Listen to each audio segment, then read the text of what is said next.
The grid then is starting to be cleared. It's the McLaren and the BMW on the front row of the grid. We haven't really mentioned Oliver Jarvis. We spoke to him earlier, and we said he's going to Le Mans, but Audi back on form for the first time since Nogaro, really. They're really up there and on the pace. Yes, I mean, each racetrack produces a different set of circumstances. Some circuits will suit one manufacturer or two or three manufacturers, others will not, and it just ebbs and flows. Here's a look at the grid then. It's the McLaren and the BMW on the front row, then the Audi and the Ferrari on the second row of the grid. The second Ferrari is in there alongside the second McLaren, so a good weekend for Ferrari and McLaren. Audi, BMW once again on positions 7 and 8. Then we've got the first of the Mercedes. Thomas Enger, watch out for him. I think he's going to be pretty quick, although actually it's going to be Albert von Turn and Taxis starting that car, isn't it? Two Porsches of Zuber and Parisi. I'm not sure Zuber will be on the grid. He may have to make a pit lane start. And Matteo Cressoni will start the Ford GT. The 1 minute board is hoisted aloft, and these Slovakian fans that have turned out here to the Slovakia ring. It is a wide circuit, isn't it? It is enormous. I mean, yeah. I never appreciated it until you see the grid. Yeah. And I mean, it's got to be what the best part of. It's like Sepang, isn't it? Well, it's certainly it's 90 feet, probably just under about 26, 27 meters wide. So there would be plenty of room off the start, but as we say, it's going to be a safety car start, and that will help to clear up some of the oil. I think is basically the plan. Clear up the oil. And Fred Makavicki watching on, looking a little bit nervous, pensive, yeah. Pensive. None of that smile that he usually has. Mr. Colgate. Mr. Colgate, yeah. And there you can see the grid. And well, it's going to be a little bit of an anticlimactic race actual start as they head off behind the safety car. Green flag wave from the back of the field. The marshals wanted to get on, don't they? And they're holding up the safety car board. So the clock does start now then. So we will have a couple of laps behind the safety car, at least two apparently, and then the race will get underway. So not the start we wanted to see, but of course they are forced into these positions by the track conditions, and the track conditions have come due to that number 8 Porsche you can see in the pit lane there. That'll it's good news for it really, because it might be allowed to leave now and then be able to join the back of the pack if he can slot in behind the leading car. But the cars go away, and Matt Halliday is putting his suit on just in case, just to get ready. So yeah, we're going to have a couple of laps behind the safety car, and this will give us a good view of the circuit. Looks like they might still be working on that Porsche actually up there. Well, I would have assumed that the car would have followed the tail of the crocodile, as it's called. Immediately it had gone past pit lane exit. Now maybe they're still working on it, as you say, but strange not to see it catching up to the very back as the cars come out of turn 2 down to this chicane. This is a quick chicane. Drivers have been very well behaved all through the 2 days of running here. Nobody, to my knowledge, has clipped it, and it's nice to see that the chicane has been made sufficiently open to make it a challenge rather than the stop, turn, go type one we normally get. Well, you could see on that previous shot there was a yellow piece of chalk there. That chalk loop was where it was, and it was very much a stop chicane, but happily, SRO, FIA, everybody saw sense, made it a little bit more expansive, and as a result, it does the job of slowing the cars down before the jump. Look, my goodness, I mean, that is horrendous. That is a lot of the cement dust down there, isn't it? If I was Steph Dusseldorf, I wouldn't even be looking at it. Let anybody else who's mad enough to drive through it. But that is going to be an absolute nightmare to clean off your tyres. Yeah, well, they've probably been instructed to run through it as much as possible, I would suggest. But because somebody instructs you, does that mean you're going to do it? That's something you do at school, not when you're a man.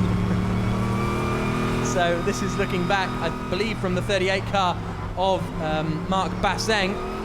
And you can see he is hitting the accelerator, then the brakes. See, around here, it's not too bad because he's not on the racing line. I imagine that Andreas Zuber didn't realise initially what was happening. As soon as he did, pulled off the racing line. This is out the far end of the circuit now. There's Thomas Enger watching on. So his car is going to be started by Albert von Turn and Taxis. And this is the up out of turn 9. This is where we saw two incidents, one with that Porsche of Mac Parisi and Matt Halliday. And there is the number 8 Andreas Zuber car now leaving the pit lane. Now he's got the benefit of being able to run much more quickly than the cars following the safety car. And the benefit of that is he's going to get a little bit more, in theory, he's going to get a little bit more heat into the tyres on that particular Porsche than the rest of the field that's running at the pace of the safety car. I wonder if he will have the pace to catch up with the pack, though, before the race gets underway. That'll be the interesting thing. We're going to have, we believe, 2 safety car laps. So if he can't catch up to the tail of this crocodile, he shouldn't be in the car. Lights off on the safety car, so it'll now be Fred Makavicki's job to margin the gap. Steph Dusseldorp's job in that number 1 car to decide on the gap. This might be the first safety car we've had this season, actually, in GT1, but nevertheless, Fred Makavicki will watch his teammate. Steph Dusseldorp backs the pack up. We're finally about to get racing underway here at the Slovakia ring. An elongated safety car period is now over. The lights are off on the safety car. It has pulled into the pits. It's the McLaren of Dusseldorp leading. The BMW of Michael Bartels in second. Oliver Jarvis is third in the Audi. Fourth is the Ferrari of Tony Verlander. Dusseldorp waits to stamp on the throttle pedal. He's waited a long time. When's he going to go? He's still waiting for it. Now he goes. He bolts. Bartels follows him. Then comes the Audi. The 2 Ferraris are pretty close to one another as well, but that's worked out pretty well for Dusseldorp. He crosses the line with a 4/10 of a second advantage. Bartels doesn't feel comfortable to move to the outside of the circuit. Here comes Tony Verlander to the outside. It's 3 abreast for second place. Verlander's going to go around the outside of both of them, is he? That's going to be an incredible move if he can pull it off. Tony Verlander finds himself in second place in the Ferrari. That was absolutely phenomenal from Verlander. Into turn 2 they come. Battles further back. Now the yellow flag zone is in place and they will have to tiptoe their way through the chicane. What a move from Verlander. Yeah, it's a good, strong move, and look how much he's run down the tail of Steph Dusseldorp in the McLaren, and the whole field almost is closed back on the advantage that Dusseldorp opened up on that initial run. And Verlander up the inside. Can he make it to the lead? He can. Tony Verlander takes the lead of the race very forcefully up the inside of Steph Dusseldorp. That Corsa Ferrari is very strong. Now we're into the dusty section of the circuit. The windscreen wipers are on, but Tony Verlander has confidence in his car that no one else seems to have at the present time, and he has taken the lead of the race after starting 4th on the grid. Van Thor sends it to the outside. He's going towards the gravel trap. Can he keep it out of it? He can just about, but he's going to lose a large amount of positions. So let's take a breath here. Coming towards turn 9 is Tony Verlander leading. Dusseldorp second. It's the Audi in third place with Michael Bartels right up behind him 4th as they dive into all this cement dust. And it's a good start from, a poor start actually, from Thomas Jaeger. Nicky Pastorelli, sorry, he has dropped down a little bit. Basseng is battling with the BMW. Yeah, he's made a good pass coming down the hill. So that into turn 9 and 10. And what a great start from Tony Verlander. He used his what the Ferrari had, which was grip and confidence of the driver. Now you can see up over the top, down through turns 11 into turn 12, and the Ferrari has got the best part of what, over maybe 2 seconds advantage. And now the second of the Ferrari looks down the inside of the BMW, but not able to get it done. Not close enough there. That's Francesco Castellacci starting that second AF Corsa Ferrari. But out of the final corner comes Tony Verlander then to cross the line after our first racing lap. There's his teammate Felipe Salaquada looking satisfied, but Verlander leads. Dusseldorp second in the McLaren, Jarvis third, 4th is Bartels, but he's coming under a lot of pressure from Castellacci. Castellacci looking to the outside under braking, and he's gone around the outside of turn 1. He can't stop it. Into the gravel goes Francesco Castellacci. AF Corsa team heads in hands, and he's going to drop right to the back of the field. He performed strongly here last year in FIA GT3. Bit too ambitious this time. Yeah, he made a move. It was a good move. Unfortunately, he couldn't make the move stick. The outside of the corner, less grip there. He gets the car back onto the racetrack.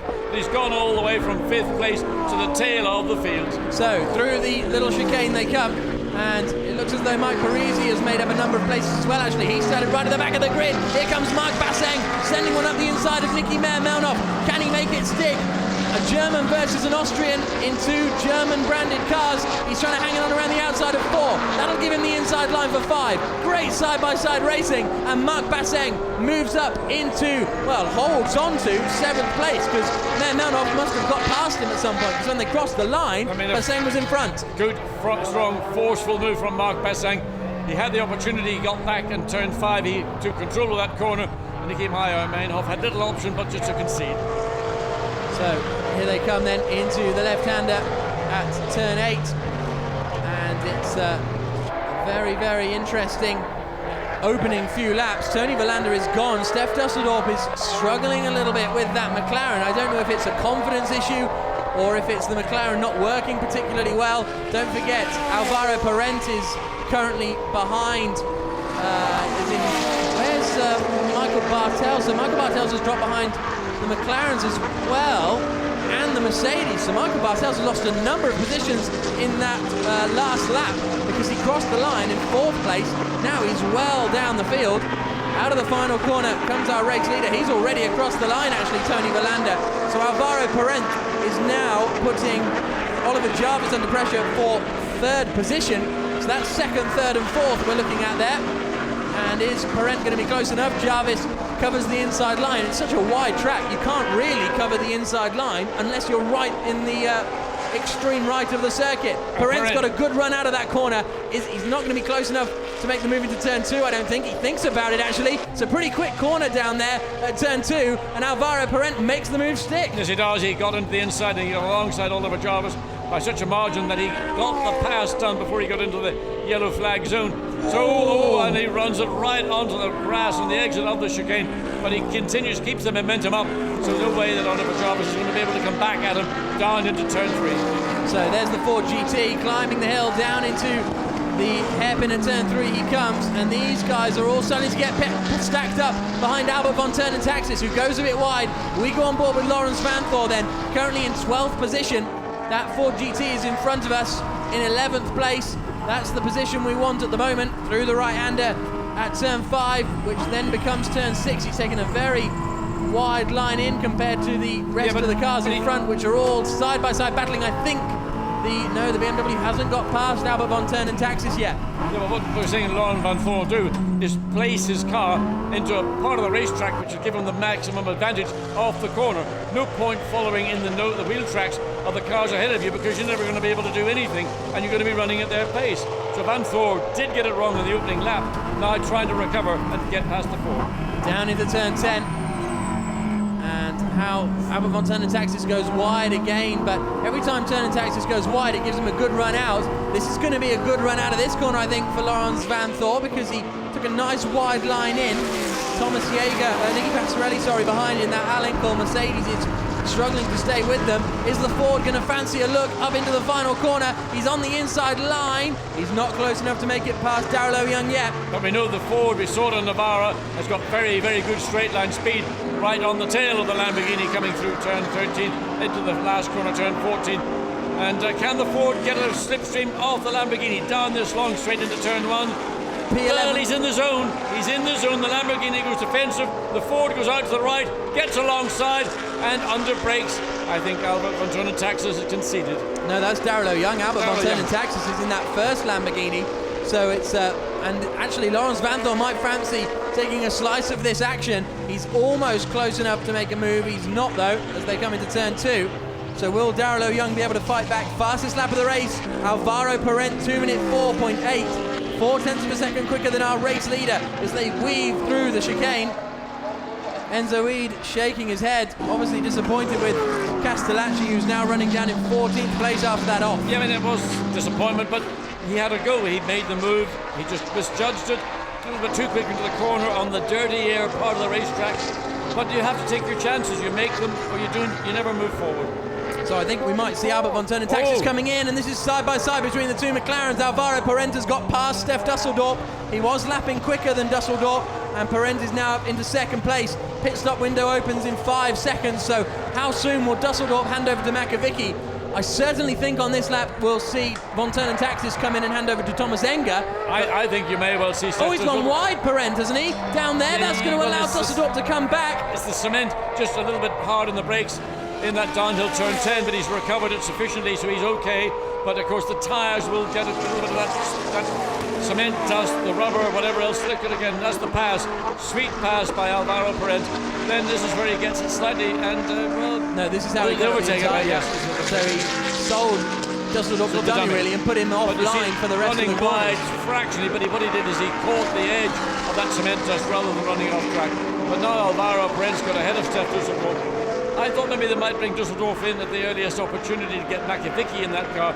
But the reason that Parenta's gotten over, has passed the sister car, is to try and run down that lead Ferrari of Tony Valander. So currently got a 4.8 second lead. Michael Bartels has come into the pits to hand over to Jelmer Berman, and Thomas Enger will be about to take over from Albert von Turnen Taxis as well. So BMW and Lamborghini pit right at the start of the pit stop window, side by side, Daryl O'Young and Nicky Melnoff, and that's going to allow Vanthor up the inside. So Lawrence Vanthor finally makes that move, stick on the Lamborghini that he's been trying for a long time. We go on board with him now into turn 2. Does he fancy a look at Melnoff? That's a brave one, but he backs out of it. No, you've got to be alongside the car before you get to the apex, otherwise you can't make the pass. But just watching the wipers going on the BMW, we're seeing that the rain will appear to have stopped where we are, but certainly around the racetrack those wipers are going. They've got a problem on the front left there for Thomas Enger. They've dropped him down off the jacks. They've had to put the jacks back up and now attempt to get the front left sorted, which they have.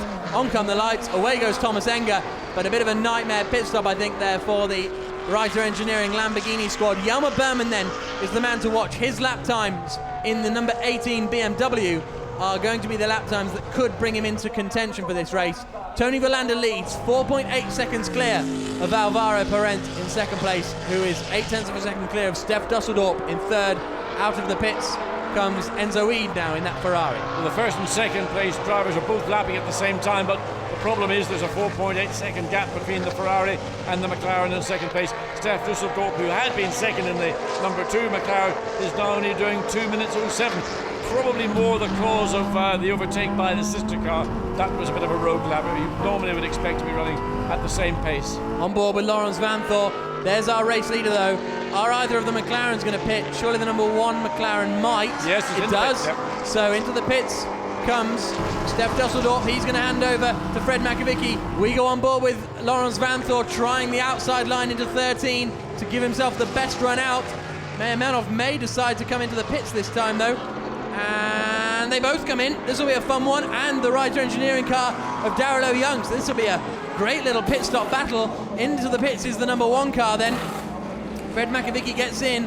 Is this McLaren going to be able to get started?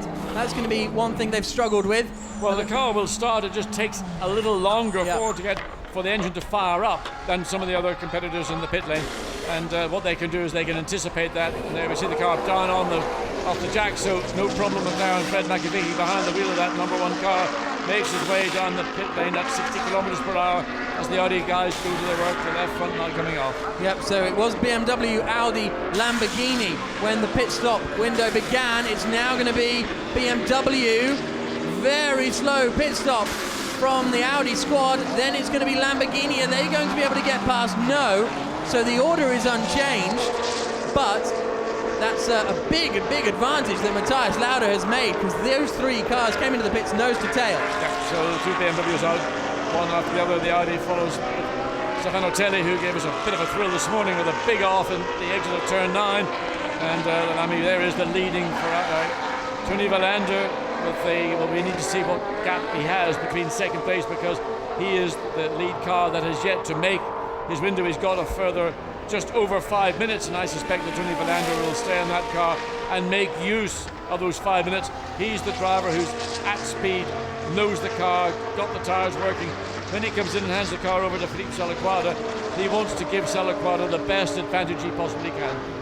He's got 4.6 seconds as they crossed the line last time.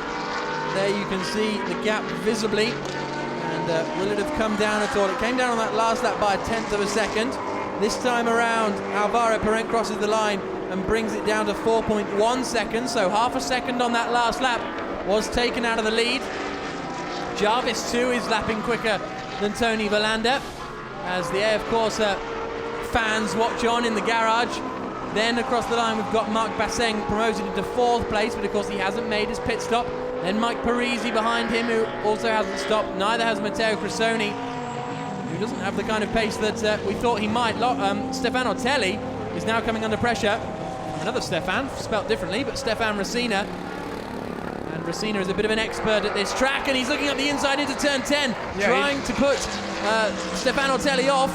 Hasn't worked out just yet. Well, remember, Telli is on that new set of tyres, just had the pit stop, where the Lamborghini's been out for a lap, and using all the advantage of that, plus the local driver knowledge. Ortelli, so experienced, not going to get flustered by the attention of the Lamborghini behind, and when he gets to the end of this lap, he will probably have that situation in control. The last opportunity that will arise for Rosina to get past will be on the exit of turn 13 through 14. If he doesn't get the momentum now, then Ortelli's going to take control. So across the line they come.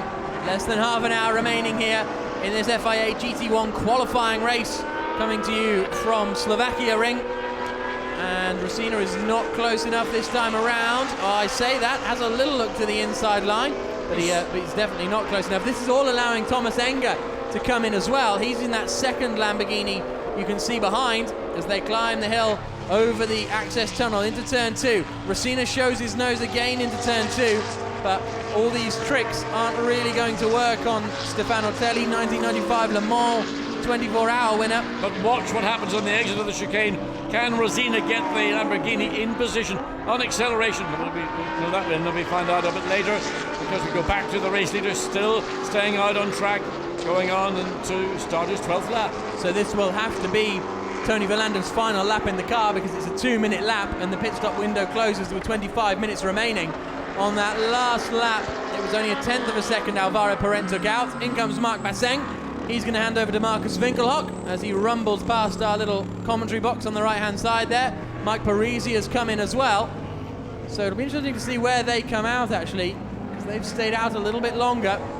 And will they be in this battle between Ortelli and Rosina? Flapping bonnet on car 25. That's the Rosina car. You can see Matt Halliday. He's got alongside on the exit of turn 9. Yes, he just got, I don't know what he did, but I'd like to see the beginning of that move. But that was a local knowledge move from Stefano Rosina. That was a good effort. And now Thomas Enger thinks, well, I like a bit of that action. What have I got to do to make my way past Stefano Ortelli? Into the pits comes the Ford GT. Matteo Cressona handing over to Milos Pavlovic. And, well, we saw Ortelli go all kinds of Larry at turn 9 in qualifying. Here's the move up into turn 13, not close enough, Thomas Enger, but he was looking very, very racy out onto the start-finish straight. You can see the advantage Rosina has built up already, and this is going to be the battle over, well, it's still not quite sure what position this is over. I'd like to see a bit more of Stefano Rossini in some of these GT1 events. That guy can drive a car. He certainly can, and Thomas Enger can drive a car as well. He's got the inside line into turn 1, up the inside. Jobs are good, and is it? Yeah, yes, it was easy. And Stefano Ortelli knew it. He's going to try and make the switch back because they come out of turn 1 up the hill, but just the Audi has not got the pace of these two Lamborghini Gallardos, and they didn't get past. Just by good luck they got past, because fundamentally in this race they're the quicker of the two machines. So here now is Matt Halliday. He is just ahead of, is that Yama Berman or Matthias? It's Matthias Lauda that he is ahead of. So the pit stops have all taken place now, I believe. Well, apart from our race leader, this is his last chance. So he and Oliver Jarvis and Alvaro Perez, it's the top 3 that are yet to make Jarvis their stops. Jarvis is in now the pit lane. Yep. So this could be pretty important.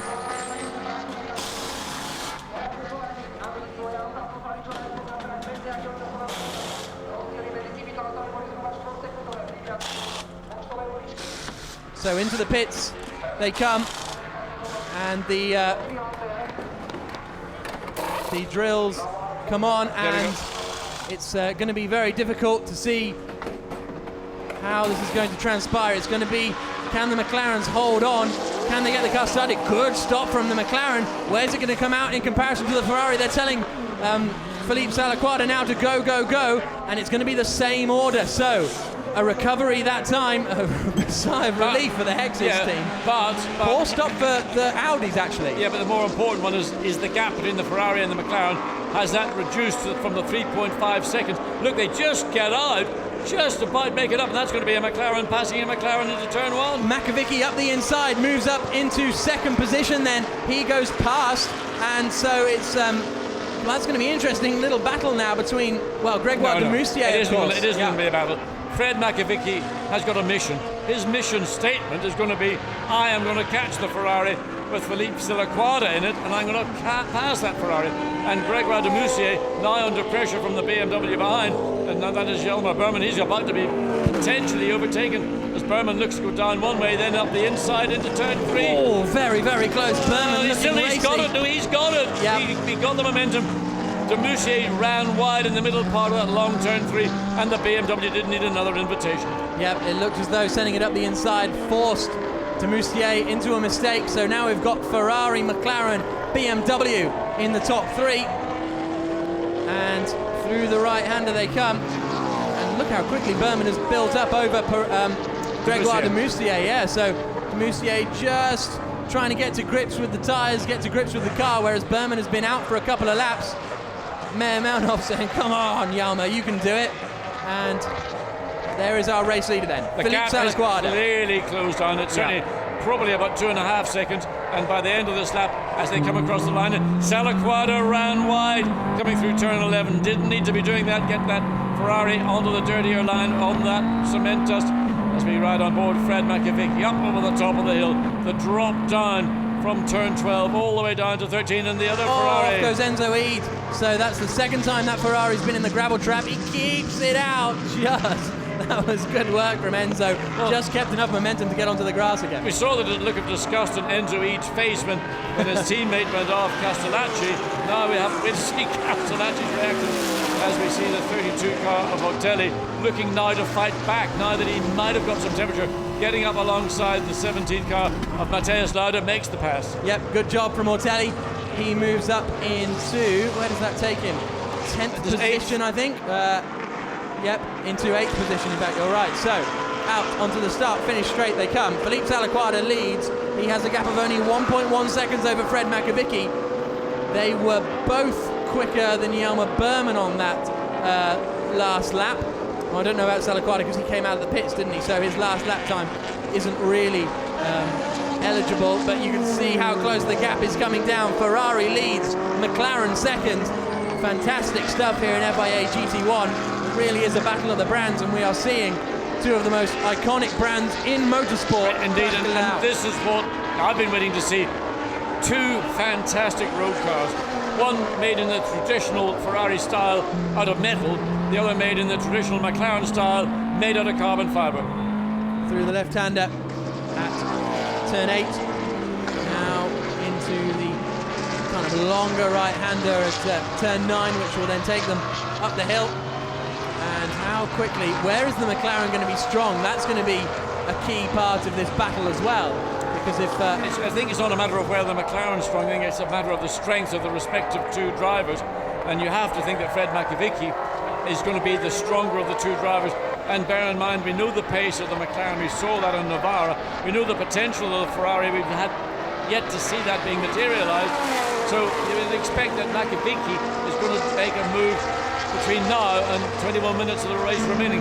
But Salaquada has consolidated. He's keeping the McLaren at bay at some parts. They're coming through turn 13. Watch the Ferrari, the tail of the Ferrari seems consistent, but rain again falling in the windscreen as they come out of turn 13 through into 14. Yep, so it's going to be about who has the confidence in the car. Across the line they come. The gap is just 0.4 of a second. So on that last lap, 0.7 of a second was the gap that it came down by.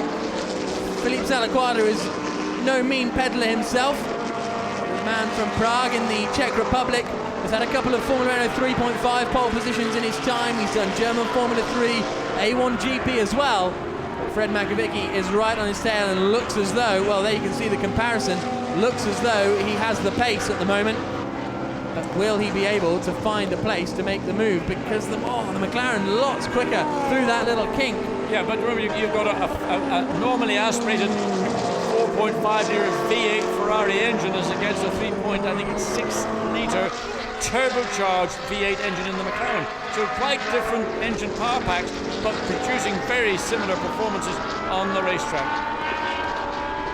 Here comes the battle, Ferrari versus McLaren for the lead of the race. Less than 20 minutes to go here at the Slovakia ring, and Felipe Salaquada is struggling to get that Ferrari into the apexes. You can see, apices I think it is technically, you can see that he's having to turn in a lot earlier, and Macavicki is able to take wider lines in, more speed through the corner, and better runs out. Yeah, one of the areas that the McLaren, we saw in, again, Navarra in the championship race, that when it gets tucked under the rear of another car, it does lose downforce.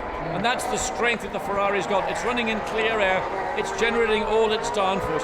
The McLaren is having to maybe make slight compromises to find areas on the racetrack where he can get a breath of sullied air from the Ferrari to try and give that front end of the McLaren the bite that it needs to get into the corner. It is a quicker car overall in a lap, but if it can't get itself into that position, that's where Macavicky's going to have to work very hard. Into the final corner, wipers still going because the rain is coming down marginally harder now, I would say. Ferrari takes a different line through the final corner, but Macavicky is going to be right under the gearbox of that car as they come across the line. The gap was 0.4 of a second, it's now 0.3 of a second. You can see Macavicky pulling out. How is Yama Berman behind? Was 0.7 of a second quicker than both. Pulling off is the number 2 car. That is Gregoire de Moustier. It looks mechanical. Is it a pull off, or did he get caught in the rain? Is again beginning to fall, and it just might be around the racetrack that he caught it at the wrong part. We need to know whether that was mechanical or a driver error.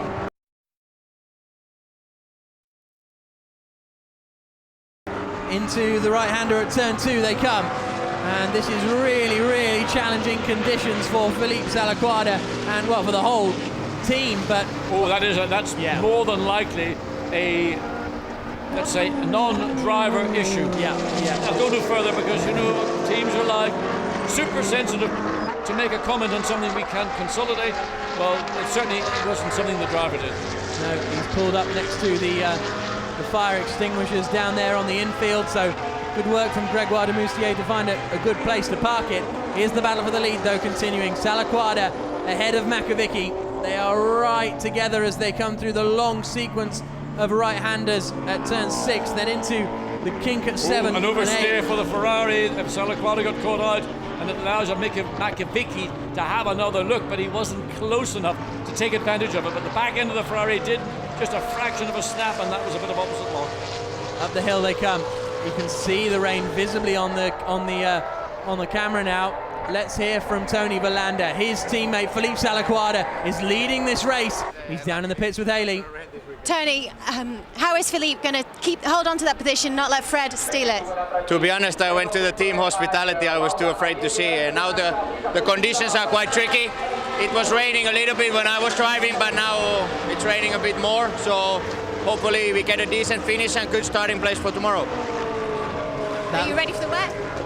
Yeah, I mean, it should be okay as long as it's not like in between. I mean, either wet or dry, so it should be okay for us. Thank you. So the gap between our first and second places look like it's expanded. It's up to 0.9 of a second. Yama Berman is getting involved as well. Their sister BMW is having some fun all by himself. Matthias Lauda battling with Thomas Jaeger over 11th position. Jaeger in the Mercedes is going to be right up behind Lauda into the final corner. Not close enough to make the move. Oh, he sends a late one up the inside. Thomas Jaeger, great stuff. Sweet as a nut, Thomas. That was a great move. You sort of got Matthias on the move one way, and you sold him the dummy now. Matthias just with a wheel out. Oh, there's going to be contact coming through turn 14. Just about Jaeger holds it. Well, Jaeger had the advantage, and Matthias Lauda stuck the nose of the BMW. He's got good straight line advantage, trying to get back at the Mercedes-Benz, but Thomas Jaeger hard on the brakes into turn 1. The rain's still falling. The track is beginning to get more and more slick, and the slightly more nimble BMW may have the advantage swing back to its favour as Jaeger goes to block into turn 2, cuts back again, but Lauda tries to dive up the inside. They're going for it, aren't they, these two, battling hard through. Remember, that's meant to be a yellow flag zone. No, the yellow flag starts after turn 2, so just before, about 100 metres before this chicane, but it was certainly touch and go. If I was the race director, I'd be just check that one and make sure he wasn't maybe a little bit forgetful about the flags. So through the right-hander at turn 3, down there at the far end of the circuit. How is the battle for the lead progressing? We'll check up on that in a minute, because it looks as though Thomas Jaeger has just about managed to pull out this gap now over Lauda. Matt Halliday has just set a very fast first sector time. Here's the lead battle, and the Ferrari has managed to get himself sorted a little bit. Yama Berman is the man on the move in the last 15 minutes of this race. Ferrari leads, McLaren second, BMW third, all of them within one camera shot after 45 minutes of racing. And the rain is falling heavily. That's going to be another lap, and somebody's going to make the move into the pit. You can see how heavy it is down at turn 13 and 14. Whereas the Ferrari didn't. No, it didn't. It stayed out but these conditions are going to deteriorate if the rain continues at the rate it's doing. And I don't know which of the three of these cars we've got on camera will make the brave move to think it's only going to get worse. I mean, how do you know? You're just sitting there driving the car, you're relying on the team to give you the advice of what's happening from their perspective, the lap time drop, who's going quicker. Right now it looks like Hjalmar Berman to me is the driver who's going to make that place a second place rather than the third. Makovic is struggling big time. That last lap was a 2 minute 6.1. Hjalmar Berman did a 2 minute 4.7, so 1.4 seconds quicker was Hjalmar Berman on that last lap around. The rain is really coming down. Over the crest they come, down into turn 3. There's our race leader, Salaquada. But Hjalmar Berman is right up behind in this battle for second place. He was. I mean, I'm sure Berman thought, I've got to pop into turn 3. Unfortunately, he wasn't close enough. As we look at the side of the view of the McLaren, and it is struggling. It's falling away gradually from the lead of Philippe Salaquada in the Ferrari. There, the rain, you can see how heavy it is. Now Berman looks in turn 13, and will the McLaren go into the pit?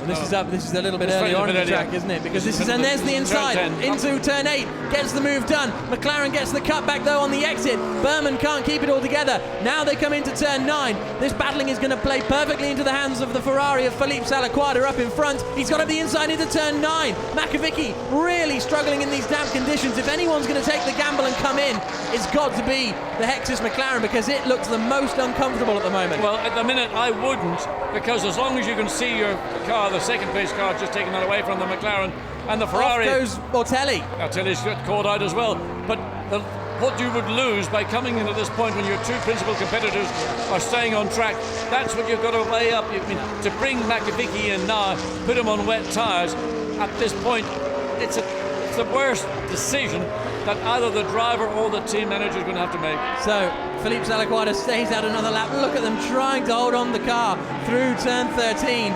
They all stay out the top 3. Fourth place then is Frank Stippler, or is it? Because Marcus Winkelhock is right up with him. So once again, the Mercedes have a terrible qualifying, terrible free practice, but come the race, they're all of a sudden in the battle. So this is the 4th place scrap across the line. Frank Stippler ahead at the moment in the Audi. Behind him is Marcus Winkelhock in the Mercedes. Is he going to be close enough into turn 1? No, he's not. Stippler holds the line. Then the 2 Lamborghinis in 6th and 7th. Yeah, but it's the cutback that Stippler will have to defend, because he's going to have the Mercedes all over him on the exit of the corner, and the Mercedes now on the inside as they make the climb up the hill towards turn 2. And can he get the momentum? Is the Audi going to have to brake fractionally sooner? And the Mercedes gets the position. Now that was good, clean driving by both drivers. They realised that 2 into 1 doesn't go. The Mercedes had the pace, and job done. Team manager of car 37 has to go to the race director after the race. So that's Thomas Jaeger, and across the hill they come. So that means that Philippe Salaquada leads in the Ferrari. Second place is the BMW of Hjalmar Berman. Fred Makovic third in the McLaren. Fourth is now that Mercedes of Marcus Winkelhock, and fifth is that Audi of Frank Stippler, with Rosina and Enger in 6th and 7th in their Lamborghinis. Halliday 9th, Pavlovich 10th, and Halliday 8th, Pavlovich 9th, Ortelli 10th. Amazingly, the lead Ferrari lapped 2.5 seconds quicker than the second and third place cars. That's the BMW of Hjalmar Berman, and then further back, a further 2 seconds back, was that of Makovic in the McLaren. Ferrari, I don't know where they're finding the grip. Salaquada doing a stunning job in really tricky conditions, pulling away literally almost by the corner of the 14 corners on the lap. So also, it's worth keeping an eye out. Stefan Rosina and Thomas Enger are lapping 5 seconds a lap quicker than the 4th and 5th place men, Stippler and Winkelhock, and they're only 8 seconds behind.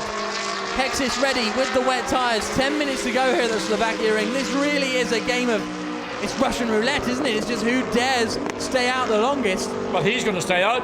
Philippe Salaquada, they had a 4.4 second advantage when they came across the line the last lap. It's going to be the best part of almost double that on the BMW in second place, and a further almost 4 and a bit seconds back is the McLaren. So then here we've got 4th and 5th places. There you can see 4th Mercedes, 5th Audi, and then here come the Lamborghinis. They're on it. Stefan Rosina is flying around this circuit. It looked as though Matt Halliday was challenging Thomas Enger behind actually as well in the battle. No, Enger has now got past Rosina, and there is Rosina. He's spun, I presume, on the... I saw Matt turn Halliday one. looking up the inside. That's at turn 13, actually. Yeah, so just in front of the pit lane yes. entrance. He's got the engine going again. I wouldn't be surprised if there was a bit It's of... a rear tyre. Yeah, He's rear got a left. Rear left puncture. There's been a problem. Some of the flints, this what they call the gravel trap, clearly, and that's what caused it. Was not a driver error. The rear tyre has been... Basically, it's shredded, so he's come... Fortunately, it happened at the pit lane entry, not too far to go. As we see the wet tyres going on to Ortelli's car, and back to this 24 car, the Thomas Enger car. It's putting pressure now on Audi. Yeah. Frank Stippler. Thomas Enger was 6 seconds quicker than Frank Stippler on that last lap. Incredible stuff from the Czech driver. And it won't be long before he cruises past Stippler. Into the right-hander at 5 they come, and there's the move. Yeah, Easy speed is enough. peasy. But the sister car, not a lot of action in the pit lane. They're all standing around looking at it. Well, oh, look at the tyre. When are they going to get that car onto wets or not? Ortelli is on wets. He's going to leave the pit lane. We will find out if there's any major benefit on the wet weather tyre over the slick that we're seeing presently. The majority of the field running on. The last lap of the race leader, Felipe Salaquada, was a 2:16.9.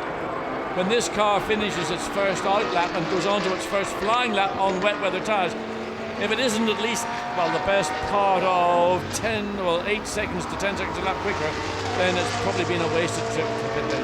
Yeah, don't forget Ortelli had been off, so there's probably nothing to lose for him and the Audi team to but give it a go. it's for everybody else to Yes, observe. absolutely. And the most important thing is not for maybe Ortelli, but for the sister Audi of Frank Stippler, currently in 5th place, involved in that battle with Thomas Enger, defending that 5th place from Thomas Enger. Okay, so across the line, with a 2-minute 18.3 comes Felipe Salaquada. He is driving very impressively, it has to be said.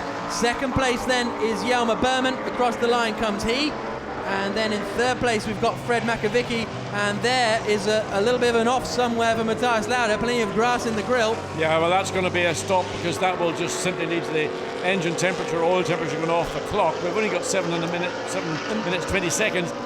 He could maybe baby it. Makovicky might not even get a podium here, because the car behind was 5 seconds a lap quicker. That was Marcus Winkelhock. Thomas Enger was 7 seconds quicker on that last lap than Fred Makovicky in the McLaren. Yeah, I mean, Makovicky's lap was 2 minutes 23, and Winkelhock and the Mercedes behind was 2 minutes 18. I mean, where do you find that or lose that amount of time? I don't know, but well, there they are. I mean, they're all over each other. Enger now behind the Mercedes, going down the inside into turn 3. Late on the brakes for Thomas Enger. Can he get the move done? He can, and he's going to be up into 3rd position before too long. This is an absolutely barnstorming drive from Thomas Enger, opposite lock all the way. Fantastic stuff to watch as we stay on board with him.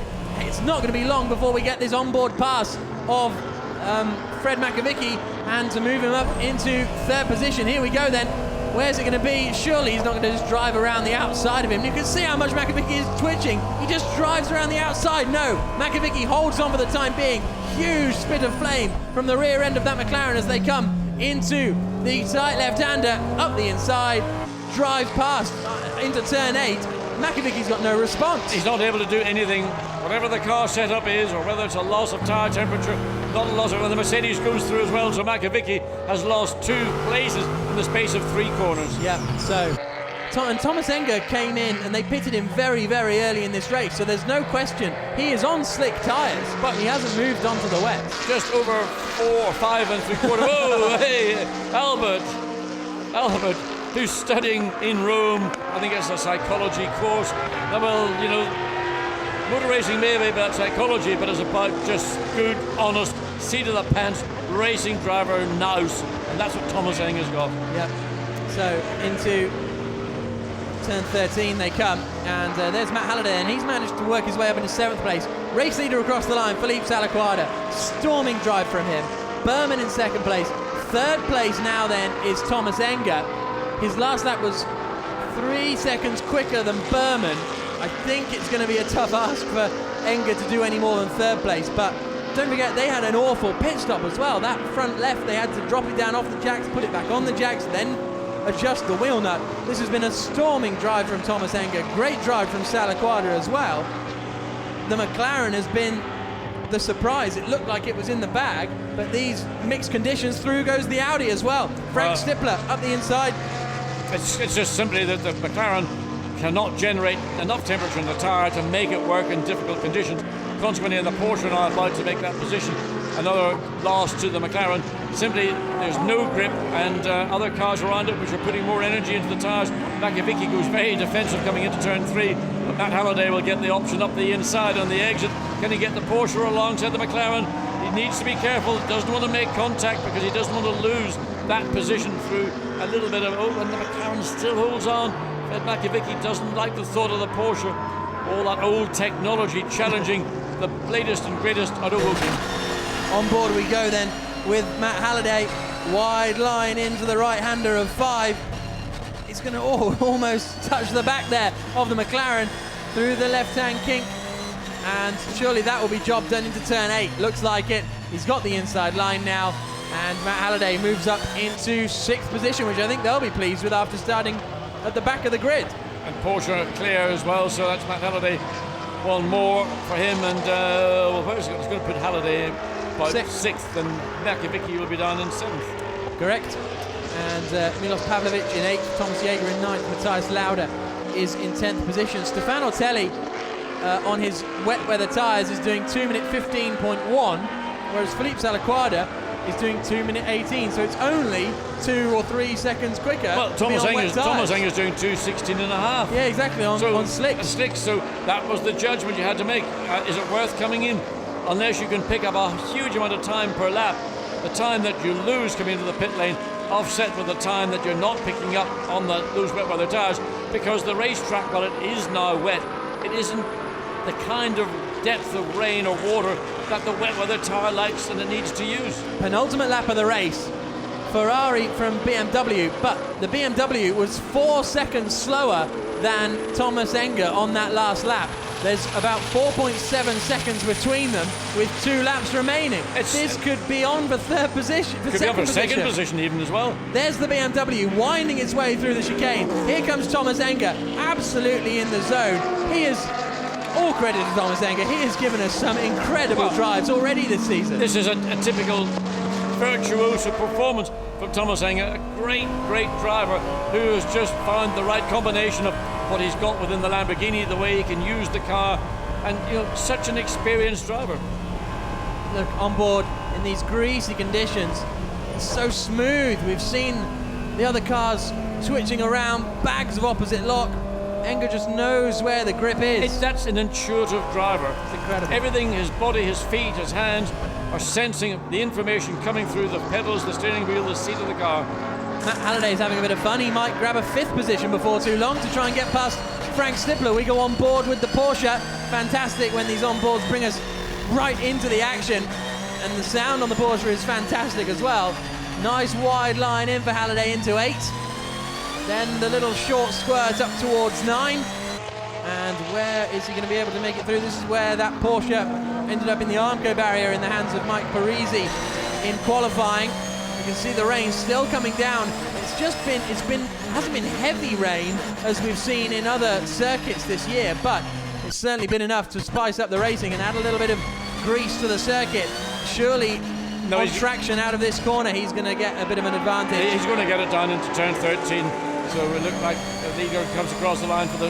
Now watch Matt Halliday. He's going to go one way. The idea will go defensive. He's going to go the other way. Can he get alongside before they get into break? Well, just simply. Well, I was going to say simply powered his way, but Frank Stippler done a very good job keeping the Audi in contention and denying Matt Halliday that position, but he has to give it up eventually. And here's the battle for second. And it's going to be Thomas Enger around the outside, but he's going to get the cutback into turn 1. We go on board with him. He tries to be boxed out by Jelmer Berman, but he's got the inside line. Thomas Enger into turn 2, moves up into 2nd position. This is a phenomenal drive from Thomas Enger.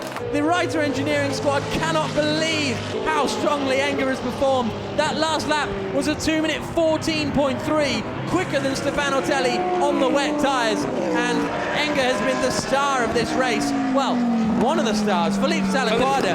Got to give him credit. He pulled away from those faster cars. Make no mistake, Philippe Salaquada has done a really great job for Ferrari AF Corsa, but obviously because of the drive through the field, because of the problem during the pit stop, Thomas Enger is probably going to be the drive that most people will remember. Yeah, this has been a fantastic performance from a number of drivers out there. AF Corsa have waited a long time to get this win in GT1. It's been a difficult opening 3 rounds for them, but it looks as though Felipe Salaquada is going to pick up only his 2nd podium of the season, but he and Tony Villander don't want to curse fate. There's still a reasonable amount of distance to go, but it's looking good for them as they come down the hill into the left-hander at turn 10, and Salaquada has performed very, very strongly, just taking it easy. He's got an 8.6 second advantage over really, Thomas Enger. He did slow it down as he came down the hill. I got a bit worried for a moment. Well, I wondered if there was a problem.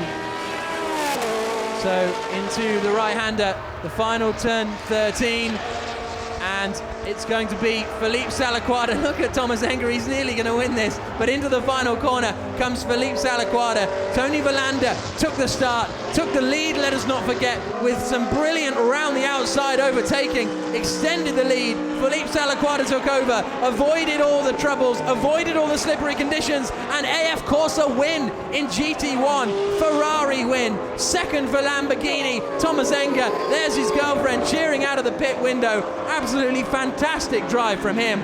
3rd place is going to be Hjalmar Berman. Top job, couldn't cope with the other 2 on the slick tyres. No, the 2 drivers that really seem to work well were Salaquada, the winning Ferrari, Thomas Enger, the 2nd and place. off goes the 33 car. Frank Stippler from 6th position has lost out. That means Winkelhock finishes in 4th, Matt Halliday in 5th. Who's going to be 6th? Will it be Frank Stippler? Will he be able to recover in time? Yes, he does, just about ahead of Milos Pavlovic. And look at Fred Makovic all the way down there in 8th position. I think he's going to finish. You'd imagine that Frank Makovic is driving on a racetrack that is skating. He's got a problem. Yeah. There is a problem with the McLaren. Maybe that's been a factor that we've not been aware of.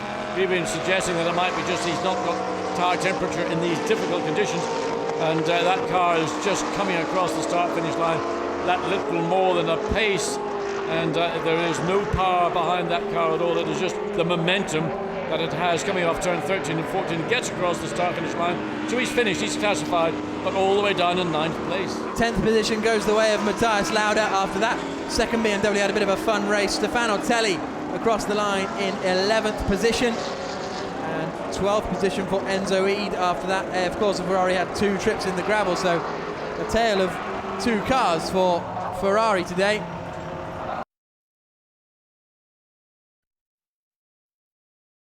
So Felipe Salaquada wins for AF Corsa.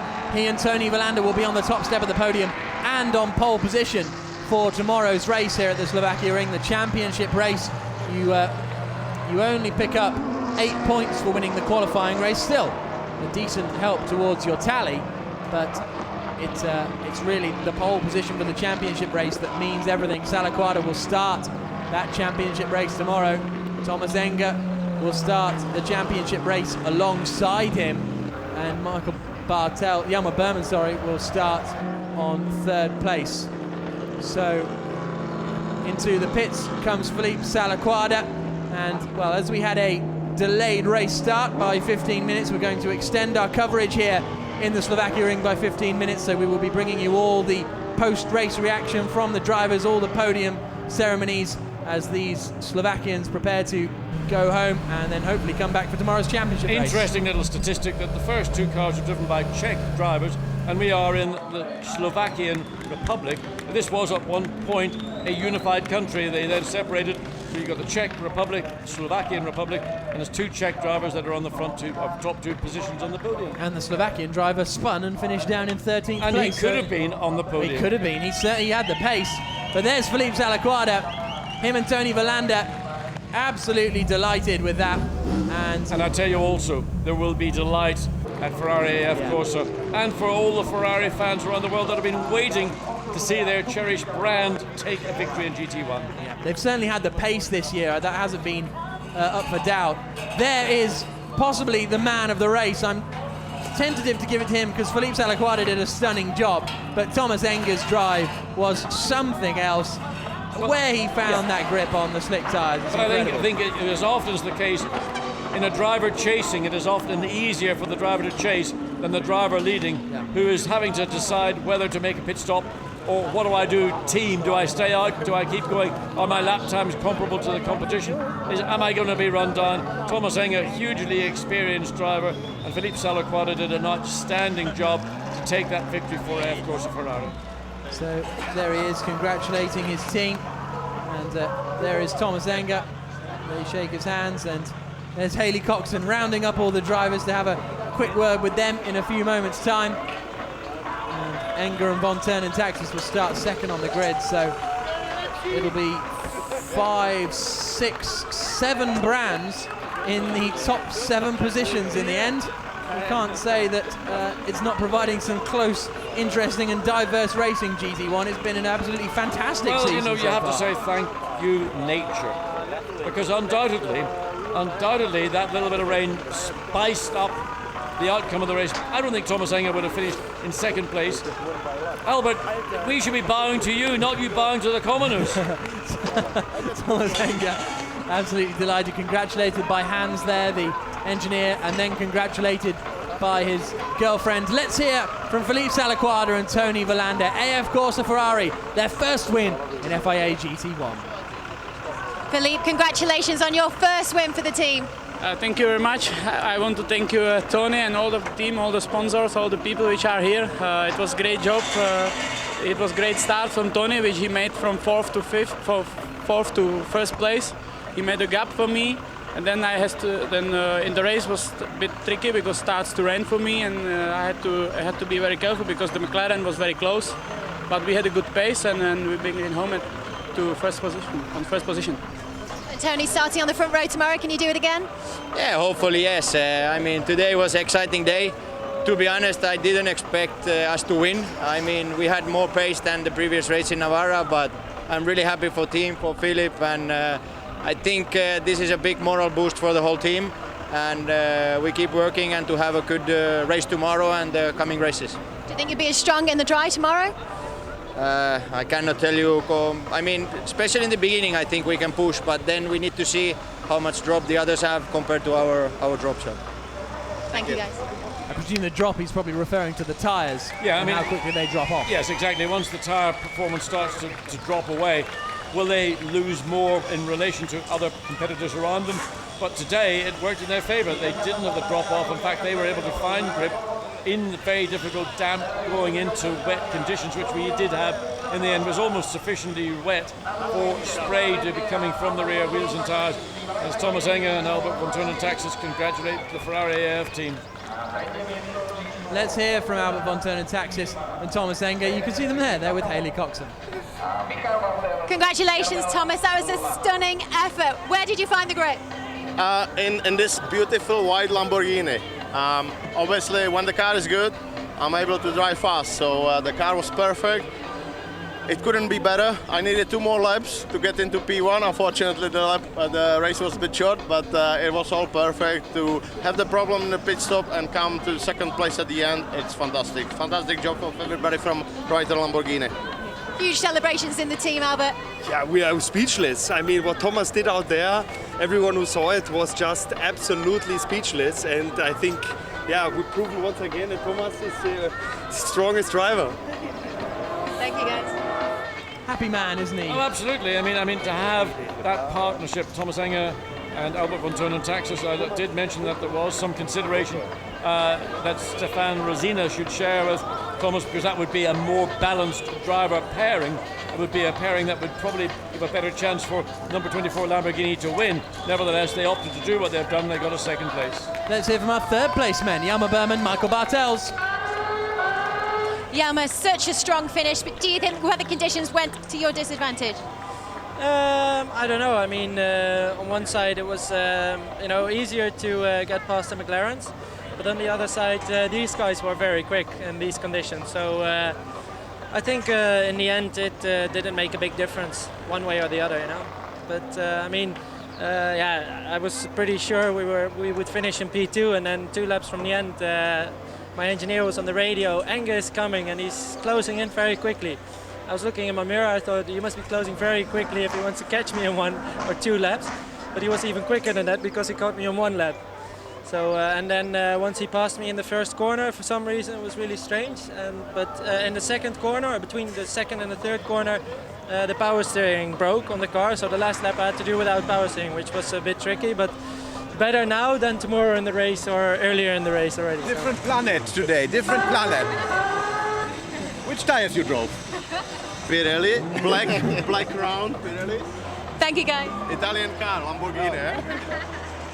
So Thomas Enger absolutely delighted and everyone impressed. I know everybody in the podium are very happy, and I mean Michael Bartel's alluding to Planet Enger. He's on a different planet to everybody else, but you know that's what Thomas Enger has got the capacity to do. He is a really outstanding driver of a single-seaters, GT, whatever. Here's a look at the results. 4.5 seconds was only the gap between Salaquada and Enger at the end of that race. Jelmer Berman and Michael Bartels coming home in third place. Then we had the Mercedes of Marcus Winkelhock and Marc Basseng. Matt Halliday and Mike Parisi, quietish race, plenty going on. We saw plenty of them, but never really followed their progress properly. Came home in 5th position, very impressive from them.